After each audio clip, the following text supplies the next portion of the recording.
Secretarios corriendo de un lado a otro. Lucía se sentó en una de las bancas de madera, apretando el sobre con sus papeles como si fuera un escudo. Carmen le tomó la mano. Hija, no estás sola. Acuérdate de eso.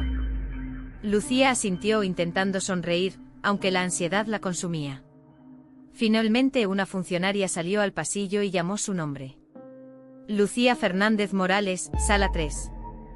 Lucía se puso de pie, respiró hondo y entró. La sala de audiencias era sobria, con paredes blancas y un crucifijo colgado detrás del estrado. En el centro, la jueza, una mujer de mediana edad con Instituto de Toxicología y Ciencias Forenses. Lucía suspiró con frustración, pero al mismo tiempo con alivio. Al fin habría un procedimiento formal que Javier no podría eludir. Cuando la sesión parecía concluir, el abogado de Javier añadió: Excelencia, también queremos dejar constancia de que mi cliente cuestiona la moralidad de la demandante. Durante el matrimonio, había indicios de conducta inadecuada, lo cual alimenta sus dudas sobre la paternidad. Las palabras fueron como un latigazo. Lucía se puso de pie, temblando. Eso es una mentira, exclamó con lágrimas en los ojos. Jamás le fui infiel a Javier. Entregué mi vida a ese matrimonio, y él lo sabe. La jueza golpeó suavemente el mazo. Silencio en la sala. Este tribunal no está para chismes, sino para hechos comprobables. Lucía se sentó de nuevo intentando contener el llanto. Carmen, desde la banca, le hizo un gesto de apoyo. La audiencia terminó con la orden de realizar la prueba judicial y fijar una. Lucía había preparado cada documento con esmero: informes médicos del embarazo, facturas de ecografías, recibos del supermercado durante los meses que aún convivía con Javier, incluso fotografías de integridad. Yo mismo me ofrezco a desmentirlo. El abogado de Javier intentó desacreditarlo. Con todo respeto, señor, ¿cómo puede estar tan seguro de lo que hacía una inquilina en su cuarto? Don Emilio lo fulminó con la mirada. Porque mi pensión no es un lugar de paso cualquiera. Conozco a cada persona que entra y sale. Y además, porque yo la cuidaba como si fuera mi hija. Practicará en los próximos días. Lucía se sentó exhausta pero satisfecha. Había temido que los testigos se derrumbaran bajo la presión del abogado de Javier, pero todos se mantuvieron firmes, hablando con la fuerza de la verdad. Por primera vez en mucho tiempo sintió que no estaba sola en su lucha. Había personas dispuestas a defenderla, a reconocer su dignidad frente a los ataques. Al finalizar la sesión, mientras salía de la sala, Javier pasó junto a ella. Tenía el rostro endurecido, pero sus ojos revelaban una incomodidad nueva. Quizás por primera vez comprendía que la balanza no se inclinaba a su favor. Lucía lo miró fijamente y, en un susurro apenas audible, le dijo: Ya no puedes esconderte, Javier. La verdad está en todas partes. Él no respondió. Sus palabras fueron mi fuerza. He cargado sola con tanto peso, pero ahora sé que no estoy sola. Sofía tendrá la justicia que merece. Y aunque Javier intente negarlo, cada documento, cada voz, cada recuerdo, lo arrinconan más. La verdad es como el agua, siempre encuentra el camino. La batalla aún no había terminado, pero Lucía sentía que el terreno comenzaba a inclinarse a su favor. Y por primera vez en meses durmió con una sonrisa en los labios, segura de que la justicia avanzaba, lenta pero firme. Capítulo 13. La primera audiencia pública. El eco del juicio comenzó a traspasar los muros del juzgado y a instalarse en las calles del barrio. Los rumores que durante meses habían girado en torno a Lucía y Sofía ahora se mezclaban con noticias a medias sobre el proceso legal. Algunas vecinas comentaban que por fin Javier estaba dando la cara, otras murmuraban que ya veríamos si el juez se atrevía a obligarlo. Lucía sentía esas voces como cuchillos en la espalda, pero también sabía que en el fondo, la verdad estaba cada vez más cerca de salir a la luz. El tribunal había convocado a las partes para una audiencia pública. No se trataba todavía de la sentencia definitiva, pero sí de una sesión clave donde se expondrían las pruebas ante la jueza y ante un público más amplio, periodistas locales, estudiantes de derecho y ciudadanos que asistían a esas audiencias abiertas. La sola idea de tener miradas curiosas observando su vida la llenaba de angustia, pero también entendía que la transparencia jugaría a su favor. El día señalado. Hablar. Excelencia, aportamos nuevamente la prueba de ADN extrajudicial ya presentada, junto con la orden emitida por este tribunal para realizar la prueba oficial, que está en proceso. Además, reiteramos los testimonios ofrecidos por Carmen Sánchez, don Emilio y Maribel Torres, los cuales refuerzan la credibilidad de la demandante. La jueza asintió y dio la palabra a la parte demandada. El abogado de Javier se levantó con una sonrisa estudiada. Excelencia, mi cliente mantiene sus dudas razonables respecto a la paternidad. La demandante ha construido un relato emotivo, pero carente de base sólida. El supuesto informe de ADN que trae en su carpeta carece de validez oficial. Y los testigos presentados no son imparciales, son amigos y conocidos que claramente buscan favorecerla. Un murmullo recorrió la sala. Lucía sintió que la sangre le hervía, pero su abogada la calmó con un gesto. Permítanme añadir, continuó el abogado, que el señor Morales es un hombre de en el rompecabezas que demostraba la verdad. El abogado de Javier intentaba desacreditar, pero la jueza lo cortaba una y otra vez. No estamos aquí para suposiciones, sino para hechos. Finalmente, la jueza permitió a Javier hacer una declaración personal. El hombre se levantó y miró a la sala con gesto serio. Yo no quiero parecer un monstruo. Solo tengo dudas. Nadie me dio la oportunidad de aclararlas antes. No estoy listo para ser padre, pero si la prueba oficial demuestra que la niña es mía, asumiré mi responsabilidad. Lucía lo escuchó con lágrimas contenidas. Sus palabras sonaban a rendición parcial, pero todavía había en ellas un intento de victimizarse. Cuando la audiencia concluyó, la jueza fijó una nueva fecha para la entrega de los resultados del análisis oficial. Este tribunal decidirá en base a pruebas irrefutables. Hasta entonces, ambas partes deberán abstenerse de difundir información falsa sobre el proceso. La advertencia parecía dirigida especialmente a la familia de Javier. Al salir de la sala, algunos periodistas intentaron acercarse a Lucía, pero ella, protegida por Carmen y su abogada, evitó dar declaraciones. No quería que la vida de Sofía se convirtiera en un espectáculo. De regreso a la pensión, con Sofía dormida en brazos de Maribel, Lucía escribió en su diario. Hoy enfrenté al mundo. No solo a Javier, no solo a su abogado, sino también a las miradas de extraños. Fue duro, pero las pruebas hablaron más fuerte que las mentiras. Las fotos, los documentos, los testigos, cada pieza fue un ladrillo en el muro que protege a Sofía.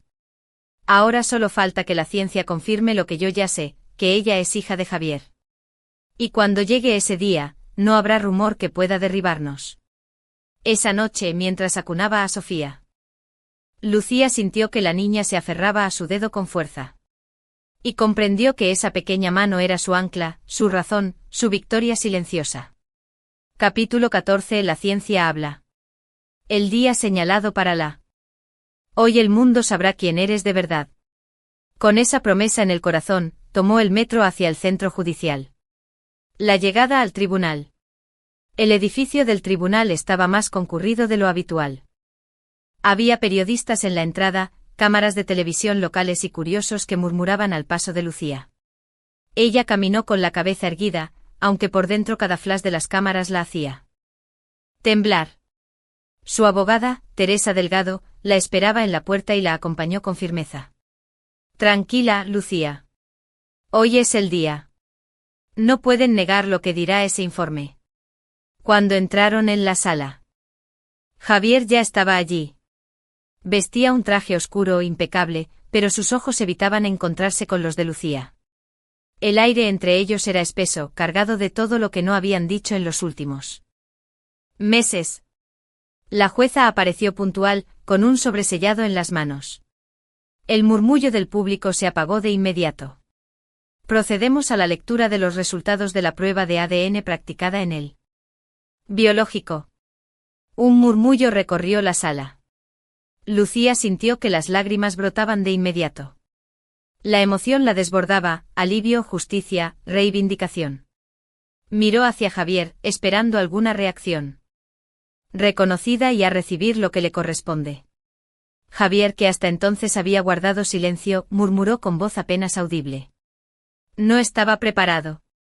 Lucía lo interrumpió con la voz cargada de dolor y fuerza al mismo tiempo. No estabas preparado para ser padre, Javier, pero eso no te da derecho a abandonarnos. La paternidad no es una elección según la conveniencia. Es un hecho. Y la ciencia lo ha confirmado. El público volvió a murmurar. La jueza volvió a pedir orden, pero era evidente que la balanza se inclinaba ya de manera definitiva hacia Lucía. La resolución. Maribel lloraba emocionada al verlas. Eres la mujer más valiente que conozco, Lucía. Lucía abrió su diario y escribió con mano firme. Hoy la ciencia habló. Hoy la justicia confirmó lo que yo siempre supe en mi corazón, que Sofía es hija de Javier. Ya no hay lugar para rumores ni dudas. Lo que comenzó como una lucha en soledad, hoy se convierte en un triunfo colectivo. Este no es el final, aún quedan batallas, pero hoy dimos el paso más importante. Sofía ya no es invisible.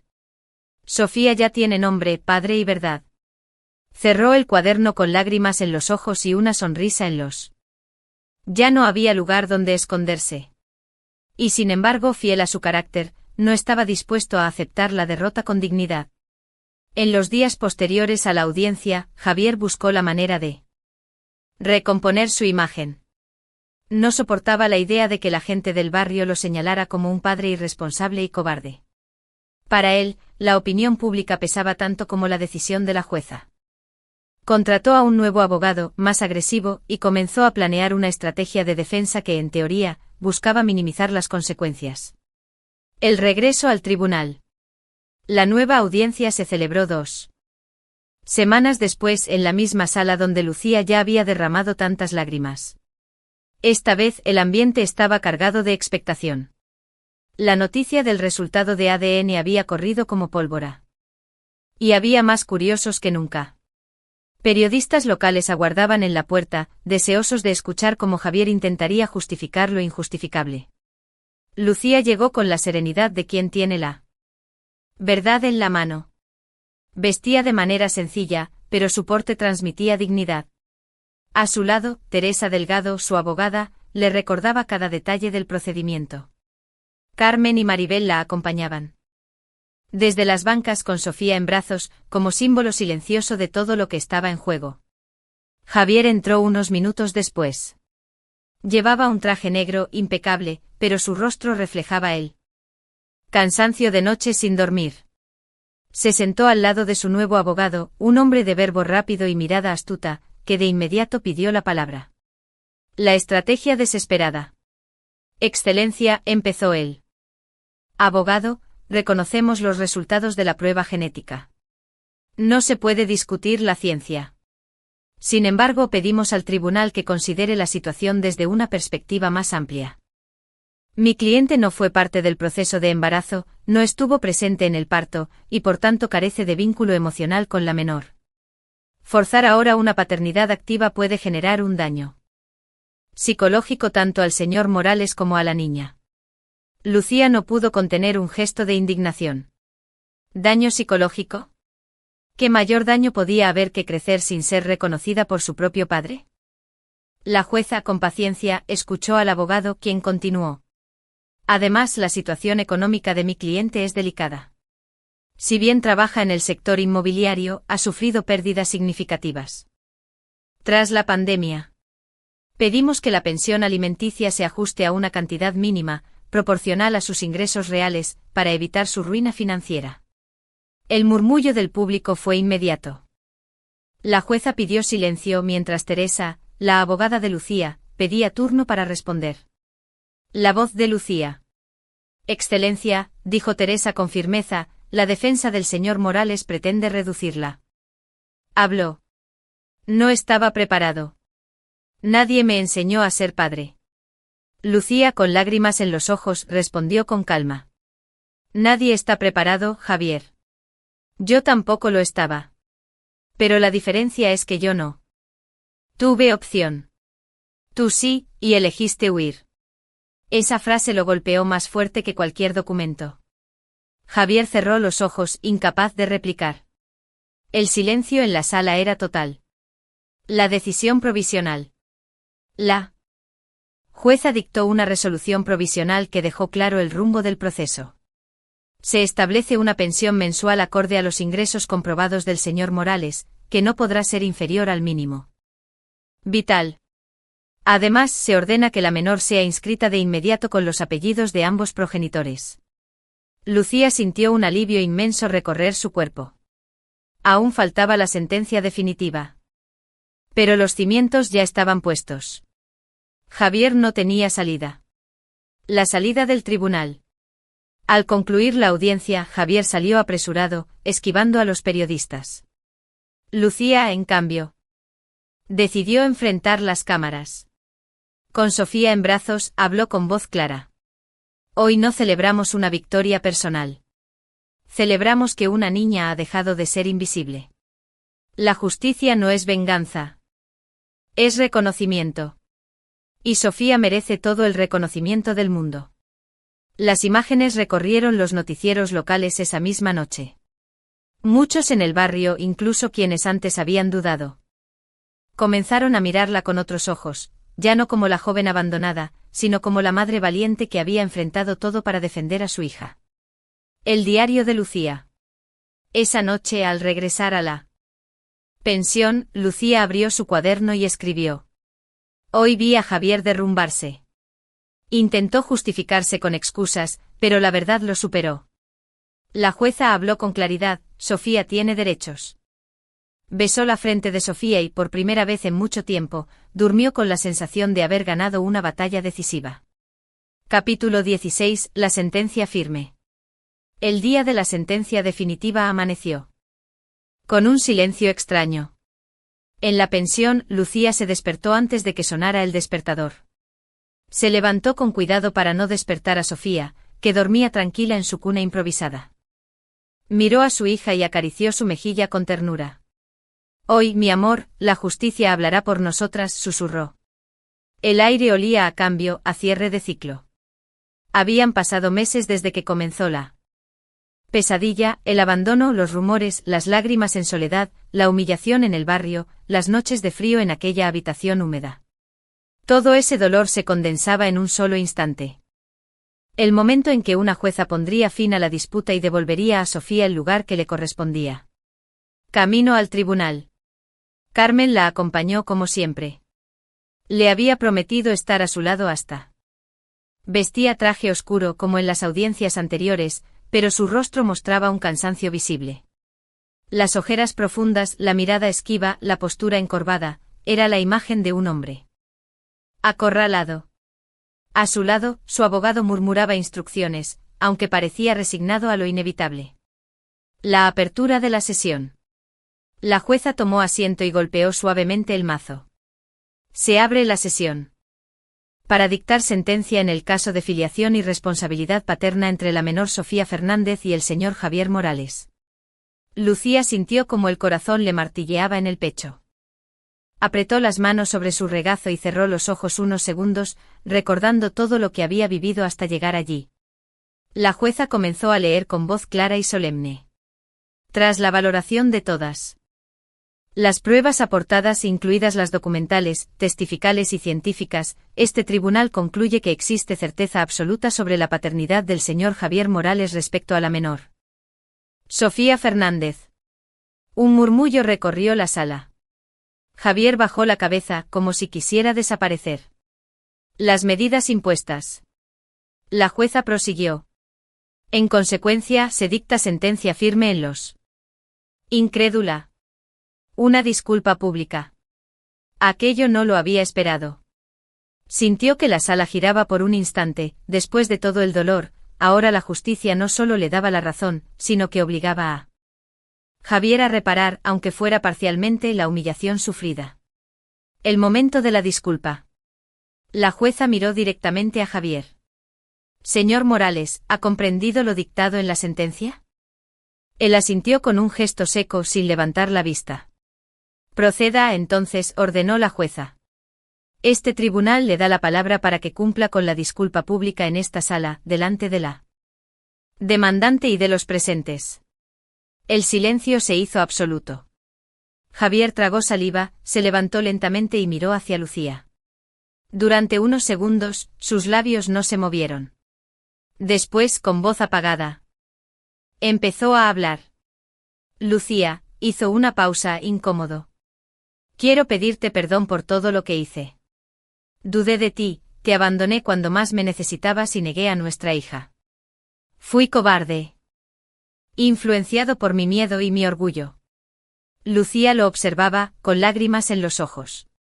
No sabía si aquellas palabras eran sinceras o forzadas por la presión de la jueza, pero aún así.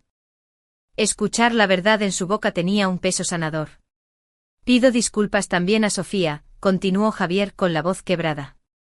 Reconozco que es mi hija y asumiré mis responsabilidades. Un murmullo emocionado recorrió la sala. La jueza asintió satisfecha y dio por concluida la sesión. Queda cerrada la audiencia. Después de la sentencia. A la salida del tribunal. Los periodistas rodearon a Lucía. Ella, con voz firme, declaró: Hoy no gané yo. Hoy ganó mi hija. Ella tiene derecho a un nombre, a un reconocimiento y a una vida sin mentiras. La justicia obligara a un padre a disculparse públicamente en los medios locales, y la decisión despertó tanto curiosidad como polémica. Algunos la consideraban una medida ejemplar, necesaria para reparar el. Era un medio cercano, de alcance modesto, pero suficiente para que el mensaje llegara al barrio entero y quedara registrado públicamente. La preparación. Lucía pasó la víspera en un estado de nervios extraños. No asistiría al programa, la jueza lo había indicado para proteger a Sofía, pero sabía que todos lo escucharían. En la pensión, don Emilio sintonizó el aparato de radio antiguo que guardaba en la sala común, prometiendo que todos acompañarían a Lucía durante la transmisión. Hoy, hija, el barrio entero sabrá la verdad. No habrá lengua venenosa que pueda volver a manchar tu nombre, dijo con solemnidad. Carmen preparó galletas y café, como si fuera una pequeña fiesta, aunque en realidad todos sabían que sería un momento tenso. Maribel, con Sofía en brazos, acariciaba la cabecita de la niña. Tu padre tendrá que pronunciar tu nombre delante de todos, pequeñita. Y eso ya no lo podrá borrar nadie. La llegada de Javier al estudio. Mientras tanto, entendemos que no es fácil, pero hoy tiene la oportunidad de cerrar esta etapa. Javier asintió sin mucho entusiasmo. Se sentó frente al micrófono, se puso los auriculares y esperó la señal. Reconozco públicamente lo que debería haber aceptado desde el principio: Sofía es mi hija. Y lamento profundamente todo el daño que causé a Lucía con mis dudas y mis acciones. En la pensión. Carmen apretó la mano de Lucía. ¿Lo escuchas? Está diciendo la verdad. Las lágrimas corrían por el rostro de Lucía. No sabía si aquellas palabras eran sinceras o producto de la obligación. ¿Verdad? El reflejo de Javier. Mientras tanto, Javier salió del estudio de radio con el rostro desencajado. Algunos periodistas lo rodearon, pero él se negó a dar declaraciones. Sabía que, sinceras, me basta con saber que el mundo ya conoce la verdad. Sofía tiene un padre reconocido, y yo recuperé la voz que me intentaron arrebatar. No somos invisibles. Somos luz. Besó la frente de su hija y cerró el diario. Por primera vez en mucho tiempo sintió que las heridas empezaban a cicatrizar. El camino aún sería largo, pero el peor obstáculo había quedado atrás. Capítulo 18. Un nuevo comienzo. La mañana después de la disculpa pública de Javier, Lucía se despertó con una sensación extraña, ligera, como si hubiera dejado atrás una mochila cargada de piedras. Durante meses había vivido con el peso de la duda, del rechazo, del rumor venenoso. Ahora, aunque las cicatrices seguían allí, la verdad estaba reconocida y su hija ya no era invisible. En la pensión, el ambiente era distinto. Los vecinos la saludaban con una sonrisa sincera, ya sin la sombra de la sospecha. Don Emilio, al verla salir con Sofía en brazos, le guiñó un ojo. Hoy te veo más alta, Lucía. Como si hubieras crecido unos centímetros. Ella sonrió. Quizás es que por fin puedo caminar sin miedo. Regreso al trabajo. En el supermercado, también notó el cambio. Durante meses había sentido las miradas inquisitivas de algunas clientas, ahora, en cambio, se acercaban a felicitarla o simplemente a decirle ánimo. Una de ellas incluso le entregó un pequeño paquete con ropa para Sofía. Lo siento mucho, hija, por todo lo que dijimos. No era justo. Lucía agradeció el gesto. Sabía que no todas las heridas sanaban con disculpas, pero al menos ya no tenía que cargar con la vergüenza de ser señalada. Carmen, desde la caja contigua, le dio un abrazo rápido. ¿Lo ves? El tiempo y la verdad ponen a cada uno en su sitio. Lucía asintió, convencida de que su amiga tenía razón. Los pequeños logros. Con la pensión alimenticia dictada por la jueza, Lucía pudo respirar un poco más tranquila en lo económico. No era una cantidad enorme, pero suficiente para cubrir pañales, leche y medicina sin que cada gasto se sintiera como un abismo. Por primera vez en mucho tiempo, pudo separar unas monedas para abrir una cuenta de ahorro en nombre de Sofía. Este será tu cofre secreto, hija, le dijo mientras firmaba los papeles en el banco. Aquí guardaré pedacitos de tu futuro. Ese gesto aparentemente simple le devolvió a Lucía una sensación de control que creía perdida. El nuevo hogar. Un mes después, gracias a la ayuda de Carmen y al consejo de don Emilio, Lucía encontró un pequeño piso en alquiler. Era modesto, de una sola habitación, pero con luz natural. Y un balcón diminuto donde podía colgar la ropa. Cuando se mudó, los vecinos de la pensión la despidieron con abrazos y buenos deseos. Siempre tendrás un lugar aquí, hija, dijo don Emilio, emocionado.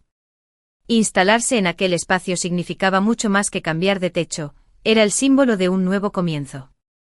Decoró la habitación con flores de papel hechas por Maribel. Colocó una cuna cerca de su cama y llenó las paredes de fotografías de Sofía. No necesitaba lujos, la simple sensación de tener un lugar propio era suficiente. La vida con Sofía. Los días se llenaron de rutinas nuevas. Lucía trabajaba en el supermercado por las mañanas y por las tardes se dedicaba por completo a Sofía, paseos en el parque, juegos improvisados en el suelo del salón. Canciones de cuna. Cada sonrisa de la niña era una recompensa, cada balbuceo una melodía. A veces, al verla dormir, pensaba en todo lo que habían superado juntas. Nosotras somos un equipo, Sofía. Nadie podrá separarnos nunca. La niña, como si entendiera, se movía y apretaba su manita contra los dedos de Lucía. El intento de Javier. Aunque Javier cumplía con la pensión alimenticia. El inicio de una etapa. Sofía ya había cumplido su primer año, y Lucía notaba que algo estaba cambiando en ella. La niña gateaba con rapidez, exploraba cada rincón de la casa y se aferraba a los brazos de su madre. Lucía la sostuvo con lágrimas en los ojos. Lo lograste, Sofía. Mis felicitaciones, pequeña valiente. El corazón de Lucía latía con fuerza. Aquel momento sencillo para cualquier espectador, era para ella una victoria inmensa. No solo porque su hija caminaba por primera vez, sino porque esos pasos simbolizaban todo lo que habían atravesado juntas. La celebración. Esa noche, Carmen y Maribel organizaron una pequeña celebración improvisada en el piso. Llevaron una tarta sencilla, con una vela en forma de número 1, y colgaron globos en el balcón. Caminé sin rumbo, perdida, con miedo. Pero ahora, ver a mi hija caminar me recuerda que cada paso doloroso me trajo hasta aquí. Ella camina hacia mí, y yo camino hacia un futuro mejor para las dos. Cerró el cuaderno con una sonrisa y se acostó a su lado, sintiendo que la vida, poco a poco, empezaba a sanar. El eco en Javier. Mientras tanto, Javier también se enteró de los progresos de su hija. Aunque mantenía un contacto distante, las visitas supervisadas le permitieron ver a Sofía un par de veces. Una tarde la niña se soltó de la mano de Lucía y caminó tambaleante hacia él. Javier la observó sorprendido, incapaz de ocultar una emoción que lo desarmó. Por un instante su mirada se suavizó. «Se parece a mí cuando era niño», murmuró. Lucía lo escuchó en silencio.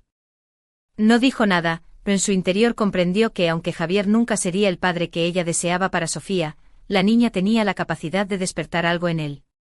Quizás un día, cuando el tiempo limara su orgullo, entendería lo que había perdido. El nuevo rumbo. Con cada paso de Sofía, también Lucía se atrevía a dar los suyos. Se inscribió en un curso de contabilidad básica en el Centro Cultural del barrio con la idea de aspirar a un trabajo mejor en el futuro. Carmen la animaba cada día. «No te detengas ahora, hija. Si Sofía aprendió a caminar, tú también puedes correr detrás de tus sueños». Lucía sonrió agradecida por el apoyo. Ya no era la mujer rota que llegó llorando a la pensión. Era una madre que, junto a su hija, construía un nuevo comienzo, paso a paso. Epílogo del capítulo. La imagen de Sofía dando sus primeros pasos quedó grabada en la memoria de Lucía como uno de los momentos más felices de su vida. No importaban las lágrimas del pasado ni las batallas judiciales, todo quedaba eclipsado por la luz de ese instante. Porque cada paso de Sofía era también un recordatorio de que ellas, juntas, podían avanzar hacia adelante sin miedo. Sin cadenas, con la certeza de que el camino recién empezaba. Capítulo 20. Mirando al futuro. El sol de la mañana entraba por el pequeño balcón del piso, iluminando con una luz dorada el rostro dormido de Sofía. Lucía se quedó unos segundos contemplándola, como hacía cada día antes de ir al trabajo. Su hija ya tenía más de un año, y aunque seguía siendo pequeña, sus pasos firmes por el salón llenaban la casa de un sonido que para Lucía era música, tap, tap, tap. El tiempo había pasado, y con él muchas cosas cambiaron. La tormenta de rumores había amainado, la sentencia había puesto punto final a la batalla legal, y Javier, aunque seguía siendo un padre distante, cumplía con la pensión alimenticia. Lucía ya no esperaba de él amor ni implicación, había aprendido a no aferrarse a lo que no existía. Ahora su mirada estaba fija en un solo horizonte, el futuro de Sofía. Un nuevo equilibrio. La vida cotidiana se había llenado de rutinas que daban paz. Lucía trabajaba en el supermercado por las mañanas y por las tardes asistía a clases de contabilidad en el centro cultural. Los fines de semana, Carmen y Maribel solían visitarla, juntas cocinaban, charlaban y reían. Mientras Sofía jugaba en la alfombra con sus muñecos de trapo. «Te estás transformando, Lucía», le dijo un día Carmen, orgullosa. «Ya no eres la mujer asustada que conocí, sino alguien que sabe lo que quiere». Lucía sonrió. «Creo que todo cambió cuando entendí que no puedo controlar lo que otros hacen, pero sí lo que yo decido para mi vida». Ese nuevo equilibrio le dio fuerzas para soñar. Empezó a ahorrar con disciplina, guardando cada euro que podía. Su meta era clara: darle a Sofía una educación de calidad, abrirle puertas que a ella misma le habían estado cerradas. El barrio y la reconciliación. El barrio también cambió con el tiempo. Aquellos que antes habían repetido rumores ahora la miraban con respeto. En el mercado, las vecinas ya no cuchicheaban a su paso, algunas incluso le pedían consejo sobre el cuidado de los hijos. Una tarde una de las mujeres que más la había criticado se acercó a ella en la frutería. «Lucía, quería pedirte perdón. Me equivoqué al juzgarte». Lucía la miró en silencio durante unos segundos. Recordaba las palabras hirientes, los cuchicheos, las risas a sus espaldas. Pero también sabía que guardar rencor era un peso que no quería cargar. «Lo importante es que Sofía crezca en un lugar donde no haya veneno», respondió con serenidad. «Acepto tus disculpas». Ese gesto cerró definitivamente una herida. Javier y su sombra. De Javier apenas sabía lo justo. Cumplía con lo dictado por la jueza, y en alguna visita breve veía a Sofía, aunque con la incomodidad de quien no sabe cómo sostener lo que un día rechazó. En una de esas ocasiones, la niña caminó hacia él con un dibujo en la mano. Javier la miró, la tomó con torpeza y murmuró: «Gracias, Sofía». Lucía lo observó a lo lejos. No sentía odio. Solo una especie de compasión. Sabía que Javier cargaba con su propio arrepentimiento, aunque nunca lo confesara. Y comprendió que no podía esperar más de él. Lo esencial estaba cubierto. Sofía tenía reconocimiento legal, un apellido y la seguridad de que su madre siempre estaría a su lado. El futuro soñado. Con el tiempo, Lucía comenzó a planear más allá de la supervivencia. Soñaba con abrir un pequeño negocio, una papelería-librería cerca del barrio, un lugar donde Sofía pudiera crecer rodeada de libros, colores y aprendizaje. Cada mes apartaba un poco más de dinero para ese proyecto. Quiero que Sofía crezca sabiendo que los sueños se construyen, escribió en su diario. Quiero que me vea luchar por algo más grande que nosotras. El futuro ya no era un enemigo incierto, sino un lienzo en blanco que podía pintar con paciencia. Una conversación íntima. Una noche, mientras acostaba a Sofía, Lucía se detuvo a hablarle en voz baja. Mi vida, quizás cuando seas mayor leas todo lo que escribí en este cuaderno. Sabrás que tu madre lloró mucho, que sufrió, que pensó que no podría. Pero también sabrás que cada lágrima se convirtió en fuerza. Tú fuiste mi motor. Mi luz, la razón por la que nunca me rendí. La niña, medio dormida, murmuró algo ininteligible y apretó la mano de su madre. Lucía sintió un calor profundo en el pecho. Mirando hacia adelante. El juicio, la pensión, la disculpa pública, todo eso ya era pasado. No definía su presente ni su futuro. Lucía había aprendido que no podía cambiar lo que vivió, pero sí la forma en que lo usaba para crecer. Cada paso de Sofía era un recordatorio de esa lección. Verla correr por el salón, reírse con carcajadas limpias, señalar la luna desde el balcón, le confirmaba que había valido la pena cada lucha, cada noche de insomnio, cada enfrentamiento. El futuro seguía siendo incierto como lo es para todos, pero ahora lo veía con esperanza. Soñaba con acompañar a Sofía en su primer día de escuela, en sus cumpleaños, en sus triunfos. Soñaba con verla convertirse en una mujer libre, fuerte y feliz. Epílogo. Una tarde de primavera, mientras paseaban por el parque, Lucía levantó a Sofía en brazos y la giró en el aire. La niña reía a carcajadas, y el sonido se mezclaba con los cantos de los pájaros y el murmullo de los árboles. Lucía pensó en todo lo que había dejado atrás y en todo lo que aún le esperaba. Nuestro camino apenas comienza, Sofía, murmuró con una sonrisa. Y no tengo miedo. Porque al mirar al futuro ya no veía sombras ni dudas, sino la certeza de que juntas podían enfrentarlo todo. Secretarios corriendo de un lado a otro. Lucía se sentó en una de las bancas de madera, apretando el sobre con sus papeles como si fuera un escudo. Carmen le tomó la mano. Hija, no estás sola. Acuérdate de eso. Lucía asintió intentando sonreír, aunque la ansiedad la consumía. Finalmente una funcionaria salió al pasillo y llamó su nombre. Lucía Fernández Morales, sala 3. Lucía se puso de pie, respiró hondo y entró. La sala de audiencias era sobria, con paredes blancas y un crucifijo colgado detrás del estrado. En el centro, la jueza, una mujer de mediana edad con Instituto de Toxicología y Ciencias Forenses. Lucía suspiró con frustración, pero al mismo tiempo con alivio, al fin habría un procedimiento formal que Javier no podría eludir. Cuando la sesión parecía concluir, el abogado de Javier añadió: Excelencia, también queremos dejar constancia de que mi cliente cuestiona la moralidad de la demandante. Durante el matrimonio, había indicios de conducta inadecuada, lo cual alimenta sus dudas sobre la paternidad. Las palabras fueron como un latigazo. Lucía se puso de pie, temblando. Eso es una mentira, exclamó con lágrimas en los ojos. Jamás le fui infiel a Javier. Entregué mi vida a ese matrimonio, y él lo sabe. La jueza golpeó suavemente el mazo. Silencio en la sala. Este tribunal no está para chismes, sino para hechos comprobables. Lucía se sentó de nuevo intentando contener el llanto. Carmen, desde la banca, le hizo un gesto de apoyo.